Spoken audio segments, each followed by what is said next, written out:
өөрт. Хөдөлмөр халамжийн үйлчилгээний ерөнхий газраас хамтран зохион байгуулж байгаа халамжаас хөдөлмөрт нэвтрүүлгийн шинэ дугаар Сүхбаатар дүүргийн хөдөлмөр халамжийн үйлчилгээний хэлтсдээрээс үзэгч та бүхэнд үргэлжлэн хүрч байна. Нийслэлийн Сүхбаатар дүүрэг Улаанбаатар хотын элитүүдийн дүүрэг хэмээх тодголтой Сүхбаатар дүүрэг нь 20 хороотой, 31 мянган өрхтэй, 142 мянга гаруй хүн амтай, 21.8 мянган га газар нутагтай. Тус дүүрэгт нийслэлийн төр засаг, соёл боловсрол, шинжлэх ухааны төв байгууллагууд төвлөрөн үйл ажиллагаагаа явуулж байдаг онцлогтой. Үүнд төрийн ордон, 13 орны элчин сайдын яам, засгийн газрын яамдууд, Дэлхийн банк, Нэгдсэн үндэсний байгууллагын хөгжлийн хөтөлбөр, Хөгжлийн банк, Монгол улсын их сургууль, Монгол улсын шинжлэх ухааны технологийн их сургууль зэрэг байгууллагууд багтаж байна. За бид хэлтсийн дарга Отгон Туяатай өнөөдөр ярилцахад бэлэн боллоо. Түүний үйл ажиллагаа болон хэлтсийн хамт олонны үйл ажиллагаа. За энэ дүүргийн онцлогийн тухай хоёулаа ярилцаж үзэгчдэд мэдээлэл өгнө. За тэгэхээр хоёулаа ярилцлагаа хамгийн түрүүнд Сүхбаатар дүүргийн хөдөлмөрийн болон халамжийн бодлогод хамрагдаж байгаа иргэд за түүний одоо онцлогийн тухай яриа. Манай байгууллагын онцлог дээр яг одоо ажлын байрны тодорхойлолтод заагдсны дагуу бол нийгмийн ажилтан гэж статустай хүн энэ ажлыг хийж байгаа. За нийгмийн ажилтан гэд статустай хүн одоо 2000 оноос эхлээд шинэ мэргэжил болж гарч ирсэн нийгмийн ажилтан. За тэр хүн бол хүнтэй ажиллаж байгаа, хүнтэй хамгийн ойр ажиллаж байгаа. Статустай хувьд багш одоо нийгмийн ажилтан голдуу одоо манай байгууллагт ажиллаж байгаа. Тэр бол хамгийн давуу чанар гэж үзэж байна. Хүнтэй ойр ажиллаж байгаа хүнийг орж ирэхээс өсвөлээ сонсохоос өсвөлээ тэр хүнд ямар юм дутагдaltaй байна, үйлчлэгээ дутагдaltaй байна, тэр хүн ямар асуудал тулгарсан бэ гэдгийг онцолж харах нь бол энэ мэргэжлийн одоо хүний одоо нэм төрөнд харах өнцөг. Тийм утгаараа манай одоо нийт 54 албан хаагчаас дийлэнх нь багш буй нийгмийн ажилтны мэргэжлийн сургалт төгссөн болсон хүчтэй.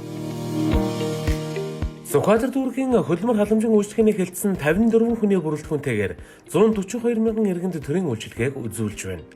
Нийгмийн халамж гэдэг ойлголт анх тусламж дэмжлэг үзүүлэх гэсэн утгаар үүссэн бөгөөд судлаачид нийгмийн халамжийн мөн чанарын тал дээр одоо ч гэсэн нэгдмэл дүгнэлтэд хүрч чадаагүй байна. Үүнээс үзэхэд нийгмийн халамж нь тухайн улс орны нийгэм эдийн засаг, улс төр соёл иргэншил, оюуны үнэт зүйлс, шашин зэрэгээс шууд хамааралтай болохыг харуулж байгаа юм. Зарим судлаачид нийгмийн халамж зүйг өргөн утгаар нь авч үзээд хайр халамж, тусламж, дэмжлэг үзүүлэх төрийн системтэй үйл ажиллагаа гэсэн байдаг бол нөгөө хэсэг нь нийгмийн халамж нь нийгмийн доторх тэгш ус байдлыг арилгах, хүн амын ядуурл хоосрлыг зогсоох үүрэгтэй систем хэмээн тодорхойлжээ.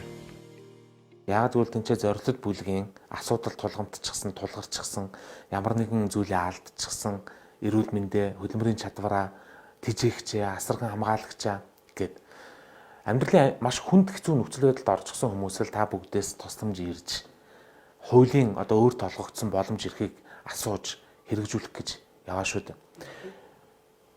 Ажлынхаа өөрийн онцлогийг хоёулаа олон нийтэд нэг ойлгуулах гэж үзье тийм үү? Олон хүмүүс ярьж байгаа л да. Гэхдээ та өөрөө бас юу гэж тайлбарлах вэ? Хүмүүний тайлбарыг сонирхолтой.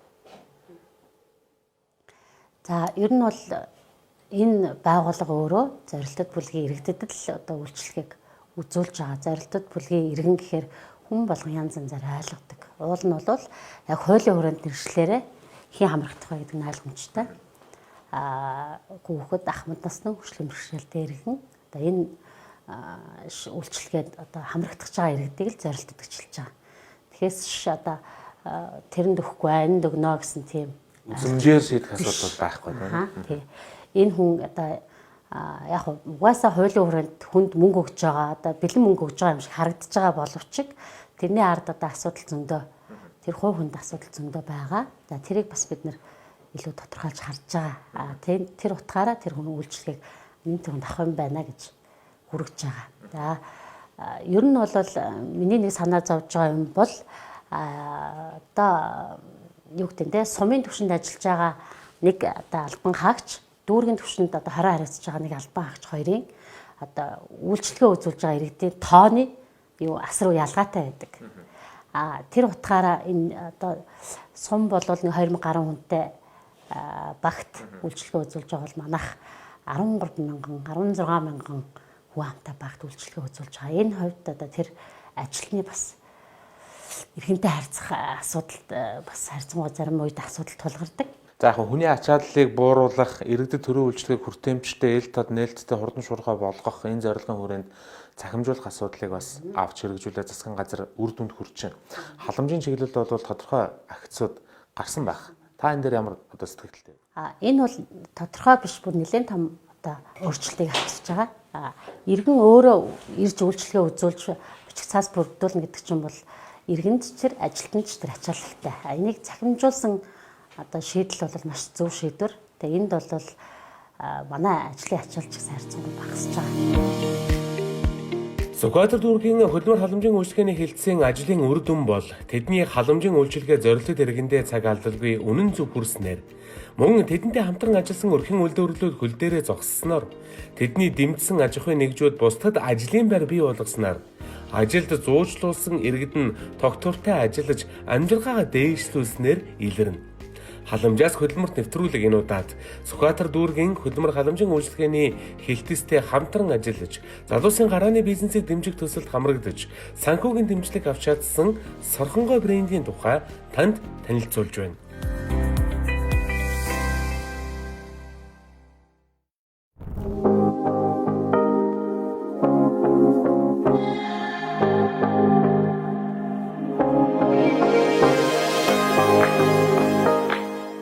Органик эрүүл зөв хэвшил гэдэг маань ер нь бол амьдралын чанар гэж бол ерөнхийдөө тодорхойлж болно.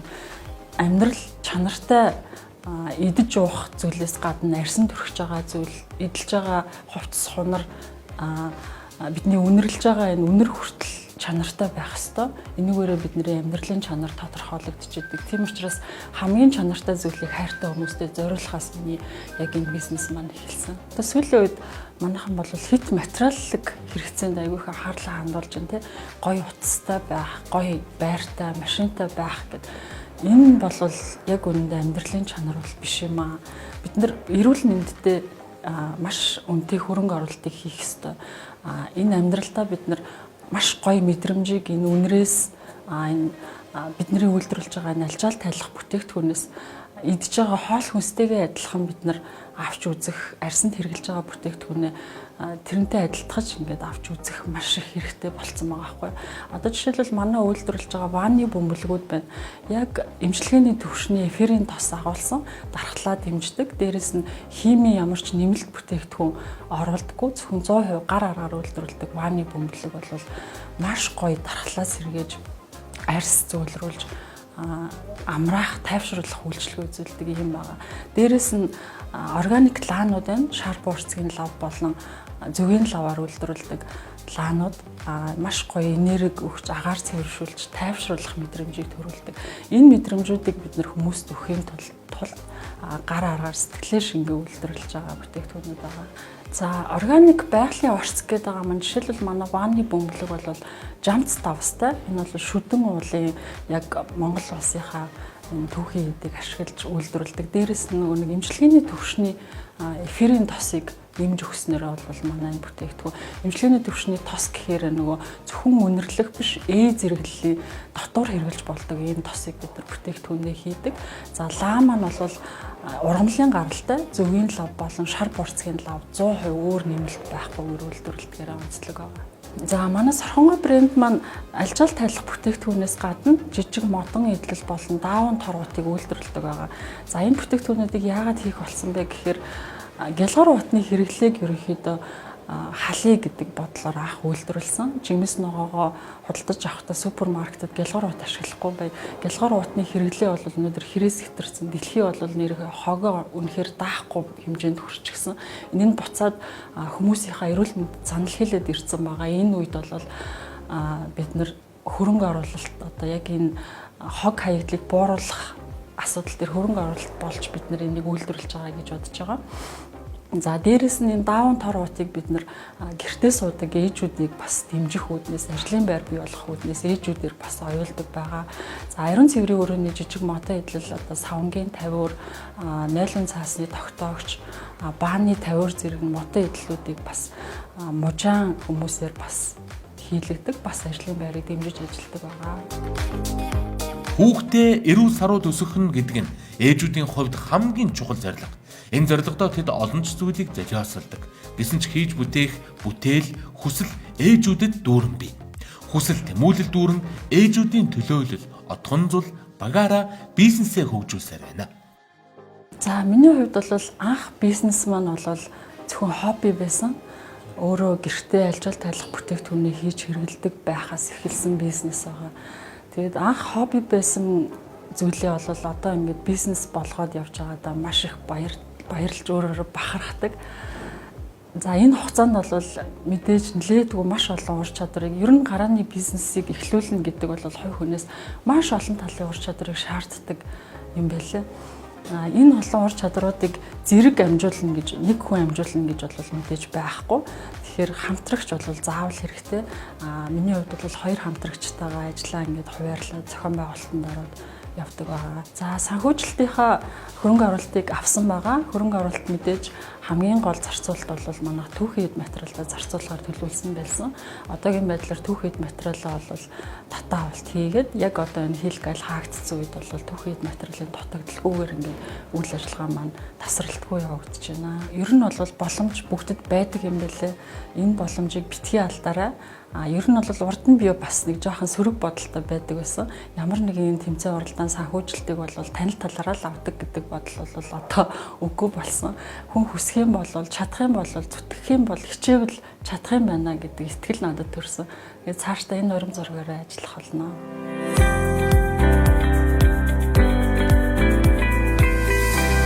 Халамжаас хөдөлмөрт. Ер нь бол одоо төв суурин одоо байшин хорооллууд бол үйлчлэгээ авж байгаа иргэний та харьцангуй бага байдаг. Энэ бол бас амьдарч байгаа орчин те одоо амжиргааны түвшингээс шалтгаалж байгаа. За жишээ нь одоо хүнсний эрхийн бичгийн үйлчлэгээ авдггүй 3 хороо одоо манай 3 хороо сая шинээр гарлаа ялдаа л да. Хүнсний эрхийн бичгүй хороо боллоо. Тэр 3 хороо гэхэд одоо байр хороол 1-р хороо, 2-р хороо, 5-р хороо гэдэг. Яг л одоо үнэхээр үндсэн хуучны орсон суугч нартай байруудтай одоо энэ төвлөрсөн хороондуудаас хүнсний эрхийн бичгүй болж байгаа. За би зүгээр нэг юм гинэн байдлаар асуухад за битүүрийн яриан дунд ингээд хоёулуудаа гарлаа элит дүүрэг гэх тийм үү. Тэгэхээр илүү одоо нөгөө дээд боловсралтай хүмүүсийн тоо ч юм уу амьдралын төвшин одоо боломжтой хүмүүсийн тоо их байна гэж би хэлэх гээд байна шүү дээ. Энэ дүүргийн залуучууд ер нь хөдөлмөрт хандах хандлага нь ямар байдгийг дээд боловсралтай залуучууд гэх юм эсвэл дээд боловсралтай хүний хүүхдүүд ер нь хөдөлмөрт ажлын байран дээр хандах тэнцэх энэ байдлууд нь ямар байдгийг арай өөр байдаг уу? Одоо энэ оны байдлаар ихт чинь манайх хөдөлмөрийн насны идэвхтэй хүн амын тоо 40 мянга. За тэрнээс одоо ажил эрхэлж байгаа хүн 45% та. Тэгэхээр бас өндөр. За 45% дэж 55% нь ажил хөдөлмөр эрхлээгүй байна. Хөдөлмөрийн насны иргэн гэсэн үг байхгүй юу? Тий одоо тэд нар хуваараа юм хийдэг юм уу те? За ер нь бол зайлшгүй одоо бид нар хэрэгжүүлэх ажлын нэг бол залуучдын хөдөлмөр эрхлэлтэд одоо анхаарах хэрэгтэй. За энэ жил бас онцлог байгаа нь юу гэхээр одоо манай засгийн газраас хэрэгжүүлж байгаа, манай яамнаас хэрэгжүүлж байгаа оролцоо төсөл гэдэг тий одоо хөдөлмөрийн насны залуучуудыг хугацаатайгаар сургаж дадлагжуулж ажлын байранд зурчилж байгаа. Энэ бол бас одоо биднэрт түлхэж олж байгаа нэг ажил. За мөн бид сая Швейцарын хөгжлийн агентлагийн санхүүжилтээр залуучуудын хөдөлмөр эрхлэлтийн үйлчлэгээний загвар төвийг шинээр одоо нээсэн. За энэ загвар төв одоо зорилтод бүлгэн 15-аас 34 насны хөдөлмөр эрхлэх хүсэлтэй ийм залуучуудыг одоо бас энэ төвөөр үйлчлүүлээд ажил мэргэжлийнхаа гарааг сонгож одоо ажилдаа орлоготой болоосаа гэдэг үднээс энэ төвөөр дамжуулж ганцаарчлан болон бүлгийн сургалт магадгүй ажил хийхгүй бол хуваараа хөдөлмөр эрхлэх гарц гаргалгаа тэр одоо төсөл юу бичих тийм боломжуудыг нээж өгсөн ийм төв байгуулсан. Тэгээд энэ бол бас бидний залуучуудын чиглэлээр хийж байгаа гол цөм ажлын нэг гэж би бас харж байгаа.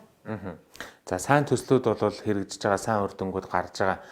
хажуугаар нь бид нар туйлын шаардлагатай зүйл бол нэрэл хувийн хвшилтэйгээ заашгүй маш нэгт хамтарч ажиллахаас өөр. Одоо энэ 40 мянган хөдөлмөрийн насны залуучуудын 55% нь тодорхой хөдөлмөр эрхлэхгүй мэдээллийн санд бүртгэлгүй байна гэдэг чинь зөвхөн танаа одоо энэ 50 гаруй хүний бүрэлдэхүүнтэй хэлтэс бүгднийг ажил орлоготой болгож чадахгүйгээс хойш одоо хувийн хвшлүүдийг л тэр хүмүүст үүд хаалгаа нээдэг, ажлын байранд сонгож авч шалгаруулдаг ийм сэтгэлгээтэй болооч гэдэг дээр. Тэгэхээр ажил олгогч нарт бид нар яаж одоо хандах хэвтэй. Тэдэнтэй яаж хамтарч ажиллах хэвтэй. Ажил олгогч нарт. Танад өөрөختөө бол одоо хамгийн том аж ахуйн нэгжүүд бас төвлөрж байгаа шүү дээ. Тий. Энэ бол идэвхтэй ажиллаж байгаа 6 мөнх зөвд чинь баггүй таа. Тий. Энэ үүднээсээ ч бас би ажил олгогчтой мэдээллийг одоо илүү хүртэй хэмжтэй өгдөг, тэ мэдээлэл өгч авалцдаг, хамтарч ажиллах шийдлүүдээ гаргах хэрэгтэй л гэж харж байгаа. Тэгвэл бол ер нь бол хөдөлмөр эрхлэлтийг бодлогыг тодорхойлох оронтооны хүмүүс маань одоо манай дээр жишээ нь 7 хүн ажилладаг албаны даргатаа. Энэ бол бас маш бага.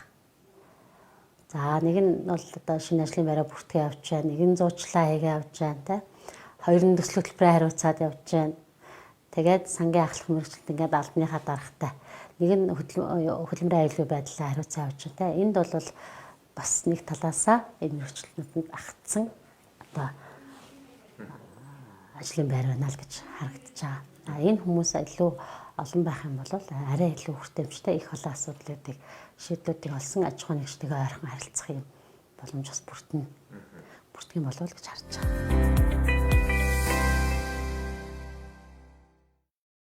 За халамжаас хөдөлмөрт нэвтрүүлэг Сүхбаатар дүүрэг дээрээс үргэлжлэн танд хүрч байна. За Сүхбаатар дүүрэгт бол олон одоо хөдөлмөр эрхлэгч, олон ажил олгогч, олон төсөл хэрэгжүүлэгч амжилттай яваа бизнесмэнүүд олон байгаа. За тэр дундаас бид нар харин онцолж халамжаас хөдөлмөр тэмээх бидний уранд одоо нийцэж байгаа хөгжлийн бэрхшээлтэй хэрнээ хувийн бизнес чадгач нэгээрээ эрхэлж байгаа болроо гэх бүсгүйг онцлон сурвалжилж байна. За манай болроо бол хөгжлийн бэрхшээлтэй 80% хөдөлмөрийн чадвар алдагдaltaй, саажилттай ийм онштой аж төрч амьдарч байгаа. Гэхдээ зүгээр суугаагүй гарын дорх материал ашиглан савн болон гутлын тос хийж байгаа ийм хүмүүс байна. За манай хүүхэд хөгжлийн бэрхшээлтэй иргэдийн түгээмэл хөгжил төвд ажилладаг юм.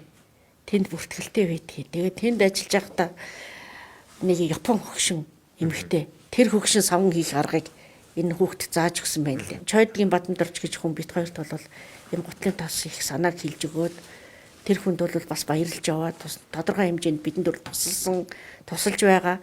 Тэгээд тэр хүн бол ийм гутлын тос их юу хийж санааг хилээд бит хоёр хоёулаа тэрийг өргөжүүлээд эндээс санаа аваад гутлын тосоо хийж эхэлсэн юм аа. За гутлын тос хийхэд бол бас улирлын чанартай зарагддаг юм байна. Борлуулалт бол манайхан бол маш их сонинор хүлээж авсан. Манад хийж байгаагүй социализмын үед бол байсан одоо хийгээг учраас за тэгээд хүмүүс бол янз бүрээр хүлээж авсан. Зарим нь бол ихэнх нь бол дэмжиж тэгээд байж итэл чинь хүмүүс нөгөө болроос чинь савнгаа хийгээч, савн авъя гэж захиалга ирсэн учраас савнгаа хийж эхэлсэн. Өөрөө явж борлуулдаг юм уу энэ савнгаа? Хоёулаа яв. Та ингээ өөрсдөө яваал хүмүүстэй уулзаад борлуулад байдаг юм. Гийнхаа тосыг болохоор бит хоёр энэ тентгийн автобусны буудлын хамгийн эцсийн буудлаас жишээлбэл Налах руу, Гачуурт руу, Улаастай, Динжээ мянга, Тахилт, Нисэх гэлээ хаана эцсийн буудал хаана очин тэндээс наашгаа зам дагсан түүц дэлгүүрүүд хөдөлвөл өгч явдаг. Савнг бол энийг нөгөө таньдаг хүмүүс захиалаад авчдаг учраас тэгээ танилууд ингээл энд захиалахаар би хүргэж өгдөг. Өөрөө зарим удаа хүргэж өгдөг. Ихэнхдээ л ер нь ингэж л борлуулалт хийж байна да. Ер нь бол 170 г л гарч байгаа да. Тэгээ бид хоёр шинжилгээний бичиг хийлгсэн, гутлын тосонтой шинжилгээний бичиг хийлгсэн, эдийн савндаа шинжилгээний бичиг хийлгсэн, хоёуланд нь баркод авсан. Бас эн чинь дэлгүүр хоршоонд өгөхөд ч гэсэн найдвартай хүмүүс тийм учраас бол хүмүүс бол авах дуртай байгаа. Өөхөн тосоор хийсэн ч гэсэн янз бүрийн тосыг бол энэ аягүй сайн арилгадаг. Сайн хөөсөрдөг. Хүмүүс бол хөөсөрөхгүй болохоор хөөсөрөхгүй савн байна гэд буцаагаад исэн. Тэгээ хөөсөрдөг болгосон тос сайн авч जैन, өнгө сайн оруулж जैन. Ялангуяа цагаан амьсгал бол аягүй сайн өнгө ордог болсон. Галтайгоо нэлчээр аягүй сайн өнгө орж जैन. Тийм учраас хүмүүс ингээд дахин захиалаад авдаг болсон. Тий. За. одоо ингээд уутанд хийгээд төмөр лаз ийм савнд бас хийж өгөөд энэ чинь бас Ирзуата лаз юм байна шүү дээ тийм ээ. Тэгээд харт тос эко бүтээгдэхүүн ингээ болор гэдэг ийм брэнд гарчихсан байна. Нэг ширхэг савн хэдэн төгрөг, нэг ширхэг тос хэдэн төгрөгөөр зарж байна.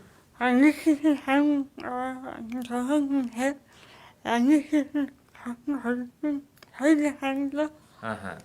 Тэгээд энэ чинь одоо хэрэг боломжийн үн үү? Ааха.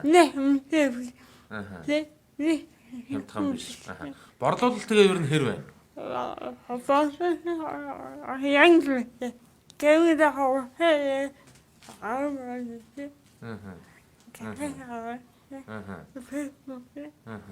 Facebook дээр. За. Ааха. Нэмэр болж энэ доо бид амьдралдаа бол одоо илүү гарахгүй маа гэхэд бид хоёр бол хоёр итгэ байгаа л байна да. Ямар ч гэсэн тий. Хоос нь хончихгүй л. Хоос онохгүй ч гэсэн тий сайхан амьдарч जैन болж जैन бүтэж जैन гэж хэлье да. Ааха. Өөрийнхөө хэмжээнд юм хийгээд гэж.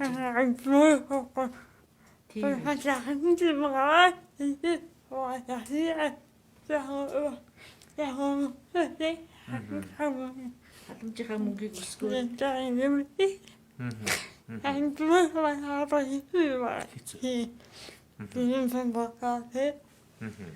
Энэ байр яа гэх. Энэ байрыг бол манай найз хүүхэн бит хоёрт бол түрээсгүйгээр өгсөн. Яагаад гэвэл энэ болорт бол хөгжлийн бэрхшээлтэй хүн учраас дэмжиж гэнэ гээд одоохондоо бол биднээс түрээс аваагүй. Бит хоёр бол 2 сар гаруй, бараг 3 сар болох гэж байна. Тэгвэл бол одоо ингээд он гараад бид гэрэл цахилгааны мөнгө бүгдийг усны мөнгө бүгдийг төлөвлөнө. Тэгээ найздаа бол баярлж байгаа шүү. Уламжлая. Даас олонний сайхан сэтгэл дэм тус энэ ажилд бас оролцож ил яваа юм байна. Энэ зүйлийг худалдаж авч байгаа хүмүүс ч гэсэн сайхан сэтгэл бас манай болрогийн одоо энэ биеийн байдлыг бас харж үзээд авч байгаа хүмүүс ч гэсэн зөндөө байгаа. Гэхдээ тэр дунд бас мөнгө дутуу өгдөг хүмүүс бас байдаг гэж шүү. Тэгэхээр яах юм ч үнэхээр тийм юм байгаа бол хэлэх хэрэгтэй. Хөдөлмөр халамжийн үйлчлэгээний хилцээхэн болвол яг одоо та бүхэн шиг юм хэрэгцээ шаардлагатай хүмүүсийг олж хараад нийгэм төрийн тусалцаа дэмжлэгийг, төрийн бодлогыг, төрийн халамжийг бас хүргдэг ийм одоо ажил хийдэг хүмүүс. Тэгэхээр халамжийн газрынхаа хүмүүстэй хөдөлмөр эрхлэлтийг дэмжих хилцээ хүмүүстэйгээ хэрхэн хамтарч ажиллаж байна. Энэ хүмүүс бас хэр ойрхон байна нартай. Би бол бит хоёр бол эхлээд юугаа мэдэхгүй өөрснөө ингээл хийгээ явж исэн. Тэгээд төсөл гэж ингээл зарлагдаж ирснийг сонссон. Тэгээд энэ халамж дээр бол тухайн үед бол бит хоёр зүгээр юм асуухгүй, санаанд өөр юм асуух гэж очиод мэдээд тэгээд энэ урд нөгөө зээл авсан байсан учраас асуусан та. Тэрэн тэгсэн чинь Сүхбаатар дүүргийн халамж үйлчилгээний хүмүүс манай хүүхдийг надаас илүү таньж ирсэн. Би үл ер нь тэрүүгээр баг очтгоо. Тэгэл би одоо энэ хүүхэд маань гээд ийм юм хийгээд ингээд тэгээд гисэн чил эднэр та төслөө бичээд иргэсэн. Би төслөө бичсэн. Тэгээд манад ирүүл манай бит хоёр бол эхлээ гэртээ хийжсэн готлын дотоос. Савгаач гэсэн дөнгөж цөөхнийг гэртээ хийгээл өөрсдийнхөө жоохон хийжсэн бол одоо бидний ажил өргөжөөд бидний ажлыг дэмжиж өгөөд 5 сая төгрөгийн 50-50% зээл өгөөд бидэнд тэрүүгээрээ бид энэ ажлын талбайтай болоод ажлын талбайдаа ийм одоо бас янз бүрийн бас жоохон юм нэмж аваад энэ ажлынхаа нөгөө савнгийнхаа хэвийг эдэр нэмж аваад өчнөө юм одоо нэг шуудаа шүлт авчихсан бол 2 шуудаа шүлт аваад бидэнд бол маш их тусуулж байна. Нээлттэй хаалганы өдрүүдээр бит хоёрыг дуудаж одоо хамтарч ажиллаж биднийг бол маш их дэмжиж байна. Тэгээ хүргэж өгч байна. Бид бол одоо жишээлбэл гутлын тосоо бол нэг хэдэн ширхгийг л барайл явчихна. Савнгаа үнэхээр нэр 20 савн болчхоор л ихтэй дийлдэхгүй байгаа болохоор эднэр бидний чинь 4 ил 5 ил болчихно шүү дээ. Тий, эднэр бидний чинь ирээд аваад явж байна, хүргээд авчираад өгч байна. Бүгдээрэнд нь тусалж байна, дэмжиж байна, их баярлж байна. За ямар ч байсан ингээд Сүхбаатар дүүргийн хөдөлмөр халамж үйлчилгээний хилцээний хамт олонтой хамтарч ажиллаж байгаа энэ болор болон чимгээгч хоёрын үйл ажиллагааг бид бас та бүхэнд үзүүлэх нь зөв гэж бодоод үзүүллээ. Харилцаж хамтарч ажиллахыг хүсэж байгаа аж ахуй нэгж та ядаж нэг цэвэрлэгчийн одоо хангалтанд энэ савнг нь оруулчихвал Энэ хоёр хүний ажилд их тус болох нь за бас тэгээ барааны савн бол барааны савн хэрвээ үнэхээр цэвэрлж арилгаж чадчихлаа тэр нямпартын байна уу дотоодын байна уу хөгжлийн бэрхшээлтэй хүн үйлдвэрлэсэн байна уу том үйлдвэрлэсэн байна уу ялгалгүйгээр бас хамтарч ажилласаа гэж та бүхнээсээ хүсэж байна. За халамжийн үйлчилгээ хөлбөр эрхлэлтийг дэмжих үндсэн хөтөлбөрүүд ингээд хуулийн хүрээнд хэрэгжиж байгаа энэ үйл ажиллагаануудаа Сүхбаатар дүүргийн хувьд тодорхой өндөр хувьтай өндөр амжилттай байгаа ямар төслүүд арга хэмжээнүүд байна. За мэдээж энэ жил бол бас онцлог юмнууд бол байна. Яагаад онцлог юмнууд байна гэж хэлэх гэж байгаа гэхээр бид энэ жил зорилтоороо халамжаас хөдөлмөрт зорилт дэвшүүлээ ажиллаж байгаа. Энэ зорилтынхаа хүрээнд за нэгдүгээр одоо хүнсний эрхийн бичгийн үйлчилгээ авч байгаа өрхий одоо тэр чинь бол юу өрхийн мэдээллийн нэгдсэн санд нөө судалгаагаар босоо оноо тогтоогоо тэр босоо онооноос доошо хүмүүс маань хүнсний эрхийн бичгийн үйлчилгээнд хамрагдаж байгаа. За тэр өрхөөрөө хамрагдаж байгаа учраас тэр өрхөд байгаа хөдөлмөрийн насны иргэнийг одоо халамжаас хөдөлмөрт гэдэг зорилтынхаа хүрээнд фокуслж авчаад байгаа юм л да. Одоо шатлсан хэлбэрээр хэрвээ хүн өөрөө одоо өрхөө үйлдвэрлэл эрхэлж агаад тэ үйлдвэрлэлээ өргөжүүлээд шинэ ажлын байр бий болгоод ажилтан хүнд нэмж хүн аваад ажлын байр нь өргөжчихвэл бид нар бас тэнд талархууштай хандж байгаа л да. За хоёр дахьт нь залуучуудын гарааны бизнес стартап шалгаруулах гэдэг энэ жилийн хувьд бол нийслэлийн инновацийн газар, нийслэлийн хөдөлмөрлөлтийн газар ерхий газраас одоо баг гарч ажлаас шалгаруулсан. Тэгээ энд бол манай дүүргээс бас 2 төсөл шалгарсан. Энэ бол одоо залуучуудыг хөдөлмөр эрхлэлд уриалсан бас нэг гол ажлын нэг. За дээрэс нь бид энэ оролцоо төслийг дуртахгүй байхын аргагүй бас хөдөлмөрийн насны залуучуудаа дэмжиж байгаа. За эндээс манайд одоо 57 хүн бүртгүүлснээс 37 иргэн хамрагдаад тэрнээс одоо гэх юм бол баг 90% та ажлын байр зуурлагдсан байгаа. Энэ бол бодит үр дүн. Дадлага хэлгээд зуучилж байгаа. Төрийн байгууллагт ч орж байна, хувийн хвшилт ч орж байна. Зүгээр одоо дөнгөж шинэ байгуулагдж байгаа хувийн хөдөлмөр эрхэлж байгаа хүмүүс тэр ч ажлын байр бий болгож орж байгаагаараа бас аюу давуу. Танд баярлалаа. Бид бол хөдөлмөр халамж үүсгэний ерөнхий газартаа хамтраад яг нь хөдөлмөрийн халамжийн чиглэл, төрийн бодлогыг, төрийн зөөлөн бодлогыг, төрийн халамжийн бодлогыг, төрийн одоо амин сүнс хүч чадал нь болсон ажилтаа орлоготой хөдөлмөр эрхэлсэн хүмүүсийг бий болгохын төлөө ажиллаж байгаа танай хамт олон дүүргийн хилцүүд, за аймгийн газрууд, ерөнхий газар гэх мэтчлэн энэ босоо удирдлагатай энэ баг бүрэлдэхүүнд багтаж байгаа 1500 орчим хүний үйл ажиллагааг сурвалжилж олон нийтэд зөв таниулах, зарим нэг буруу ойлголтыг нь засахын төлөө, зарим нэг дутуу ойлгосон юмнуудыг гүйцэд ойлгохын төлөө ингэж ярилцж байна. Тэгээд жаргал зовлонгоо дэлгэрэнгүй ярилцсан танд их баярлалаа. Төрийн дарга нарыг бид нэг тийм ялрахсан, даргархсан байдлаар ойлгодог байсан. Гэтэл одоо энэ хөдөлмөр халамжийн үйлчлэгээний газар хэлцүүдийн дарга нарыг харахаар тийм биш юм. Тун их халамжтай, сэтгэлтэй, чадамжтай ийм байдал ажиглагдаж байна. Тэгээд тэдний нэгэн ч гэсэн та байдлаа танай хамт олонд өндөр амжилтыг хүсье. Олон нийтийн төлөө, иргэдийн төлөө хийж байгаа энэ үйл хэрэг чинь олон их амжилттай байх болтугай. Тэгээд төрийн ноён нурууг дааж нэр хүндтэй ажиллахыг өрөөё. За баярлалаа. Бас юм сайхан нэвтрүүлэг хийж одоо бид бүхэнтэй санал бодлого чөлөөтэй уулзж байгаад одоо баярлалаа. Бид ерөнхийдөө нэвтрүүлэлд ордгоо шүү дээ. Тэгээд маш баярлалаа.